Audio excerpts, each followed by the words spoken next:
Si vous habitez un 6, où tous les chiffres qui font 6, 15, 23, 24, 33, etc., vous portez cette vibration du 6. Donc il y a le côté de l'amour, de l'utilité, de la responsabilité dans ce chiffre. Et aujourd'hui, on va essayer d'ouvrir un petit peu ce chiffre-là, voir si vous habitez dans une maison qui fait 6, qu'est-ce que ça va vous apporter ou comment vous allez vivre cette énergie-là.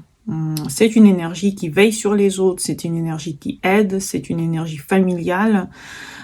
Ici, on ne parle pas de la naissance, on parle bien du fait d'habiter dans une maison qui est en lien avec le 6.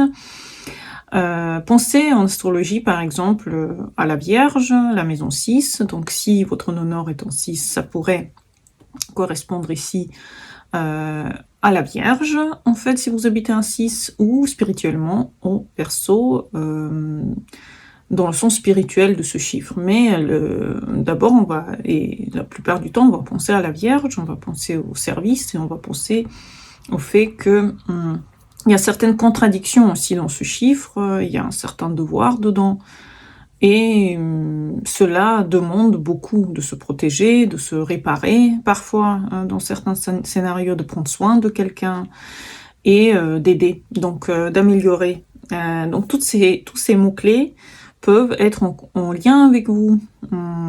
D'ailleurs, si votre voiture aussi est un 6, pourquoi pas, vous pouvez vous retrouver dans ce fait que souvent, quand vous allez quelque part, c'est effectivement pour le service que vous le faites. Donc c'est plutôt des voyages d'affaires que des voyages de repos quelque part. Psychologiquement, ça pourrait ressembler à quelqu'un qui est psychologue, quelqu'un qui est nutritionniste, quelqu'un qui est diétologue, quelqu'un qui est conseiller, guérisseur. Ça peut être aussi quelqu'un qui est médiateur, ou quelqu'un qui s'occupe des animaux, pourquoi pas. Le 6 correspond à beaucoup de ces énergies de soutien, d'aide en général.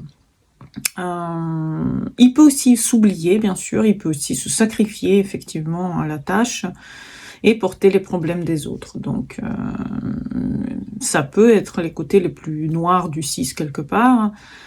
Le fait que vous voulez aider tout le monde, ça peut être en lien avec le fait que vous habitez un tel chiffre. Cela va vous amener vers une certaine fatigue, un épuisement, besoin de disparaître parfois pour retrouver votre être. Donc c'est possible en fait que ce chiffre vous amène vers une certaine discipline, mais c'est super si vous allez vers le 6, si vous allez vers la maison 6 ou la Vierge, c'est parfait. L'organisation dans cette maison va être indispensable, la discipline aussi. Vous allez voir que très vite vous allez pouvoir faire votre nœud nord quand vous habitez un 6. Donc maintenant on va faire chiffre par chiffre, essayer de comprendre comment dans chaque maison vous allez vivre le 6 tout en voyant les autres chiffres qui peuvent faire 6 ensemble. Donc d'abord le 6 pur, si vous habitez un 6, juste 6, la vibration est très simple, elle est très familiale, elle est très chaleureuse, on se sent souvent très utile, il y a beaucoup de choses qui se passent, mais il faudra s'attendre que les gens sur qui la maison est signée va porter sur elle beaucoup de choses. La personne va avoir beaucoup de responsabilités sur son dos. Donc, bien sûr, vous allez avoir une maison pleine de monde, mais vous allez aussi avoir plein de choses à faire et ça va être une maison de travail quelque part. Si vous habitez un 15, donc ça fait 6, et le premier chiffre, c'est l'individualité quelque part, et le 5e, c'est la liberté. Donc, il y a une certaine forme de conflit ici. Vous voulez être libre, votre aspiration, c'est d'être libre, mais vous voulez être toujours aimé, vous voulez être toujours compris par les autres.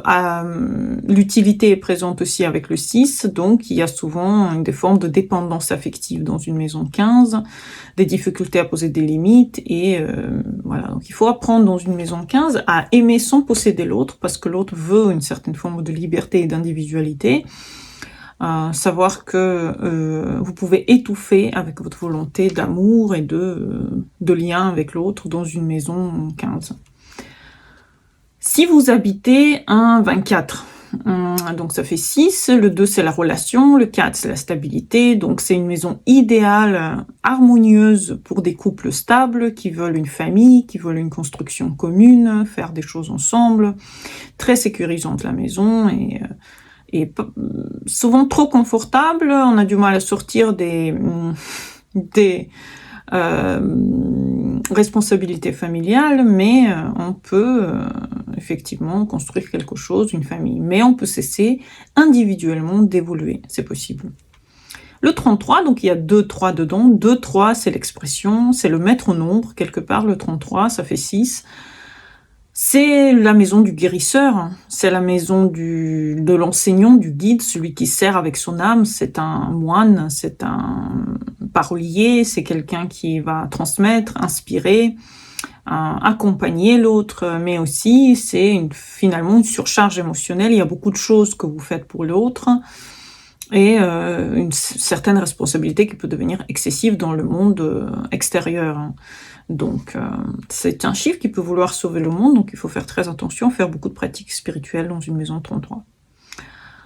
42, ça fait 6, donc il y a le 4 de la structure, le 2 de la relation, et ici on a une maison de responsabilité familiale, effectivement, donc on a beaucoup de devoirs, beaucoup d'obligations, on a un engagement très sérieux parce que ça commence par un 4, et si vous voulez construire quelque chose de durable, qui dure et qui limite ne se termine jamais, le 42 c'est parfait pour vous.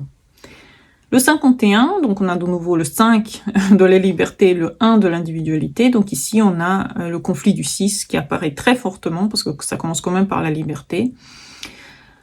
Ça donne des vagues émotionnelles, genre entre j'ai envie de rester, j'ai envie de partir, j'ai envie d'être libre, j'ai envie d'être aimé, je ne sais pas quel est le choix à faire, et le choix peut être très important à faire, et parfois ça va être un choix douloureux pour aller vers sa propre individualité, puisque ça se termine par un 1. Le 60, ça fait 6, il y a un 0 dedans, et donc ça amplifie, le 6 est amplifié par le 0. Donc ici, la vibration familiale est très forte, et c'est une maison idéale pour créer un foyer, commencer à 0 quelque chose. Mais parfois, on a un poids familial extrêmement lourd, dans lequel il y a beaucoup de charges émotionnelles, il y a beaucoup de choses que vous devez faire pour l'autre, et à chaque fois recommencer à 0. Le 69, ça fait 6, et on a la 6 de la responsabilité ici, et le 9 de l'accomplissement ou de la fin. Donc, c'est une maison de guérison émotionnelle, quelque part. C'est des histoires familiales, des chemins transgénérationnels, c'est une maison karmique dans laquelle il y a des fins qui se font, ou des fins parfois douloureuses, parfois celles qu'on attendait aussi. Donc, c'est une maison très chargée karmiquement. Le 78, ça fait 6, et on a la spiritualité avec le 7 et le pouvoir avec le 8. Donc ici, on a une maison très profonde. On a une maison du travail intérieur, de transformation. On a quelqu'un qui n'est pas simple qui habite dedans, et il faut utiliser son pouvoir avec sagesse. Bien sûr, il y a un peu plus de responsabilité individuelle dedans, puisqu'il y a beaucoup plus de pouvoir que dans une maison où il n'y a pas de 8 et de 7. Mais du coup, on a aussi il faut aussi utiliser son pouvoir avec sagesse, c'est très important. Le 87, ça fait 6, donc on a le 8 du pouvoir et le 7 de la spiritualité. Ici, l'énergie est un peu inversée. Ici, la personne apprend à adoucir un petit peu son contrôle et à écouter son intuition. Donc franchement, c'est une maison de maturité, c'est une maison dans laquelle beaucoup de choses vont devenir beaucoup plus certains pour la personne, et après les transformations arrive le calme, après la tempête quelque part. Le 96, à la fin, on a le chiffre qui fait 6, on a la fin du cycle au début et l'amour à la fin, donc effectivement, ici on parle de réconciliation, de clôture émotionnelle, on parle de pardon.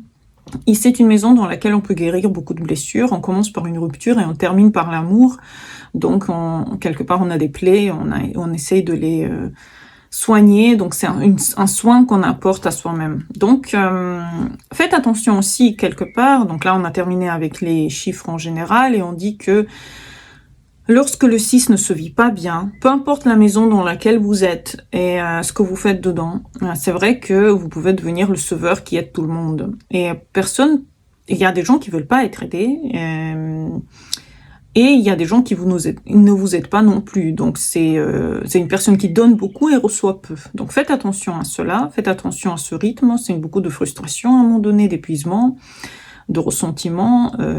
Aider, ce n'est pas se sacrifier aux autres. Donc le sacrifice, c'est un thème très compliqué de la 6.